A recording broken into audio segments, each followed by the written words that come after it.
you'll be speaking somewhere and then there'll be protesters in the back. Mm-hmm. And what do? You invite them up and you have a conversation. Would you like to come in and join us? Because I know you've been very vocal for this. Want to come in? You're welcome. You don't have to be outside. You're allowed in. This is my favorite parts. It's one of my favorite parts of running for office. And it kind of is part of who I am and kind of who I've always been. And but my point with that, Vivek, is that to me, before we met, that showed me exactly who you were, because most people would just wait for security to remove them from the room.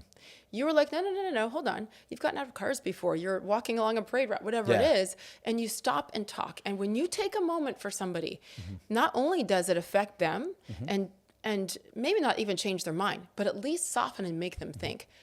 Millions of others have witnessed you doing that.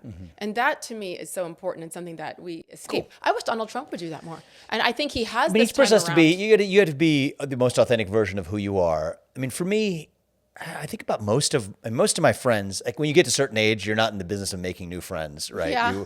At least you're going to keep up with the ones that you already made, right? Friends, family, et cetera. And most of my friends are from earlier phases of life. We have some new friends, but our closest people in our lives came from earlier phases of our lives. And actually, the funny thing is, I would say a majority of them are certainly not where I am politically. I think generally you'd probably put them to the left of where I am, but we're still good friends. What a concept. Yeah, what a concept. But we still needle each other all the time, but in a productive, constructive way. A lot of them will fly from New York City or California to spend a weekend with us, and me and Apurva here, and we'll still spar over, in a friendly way.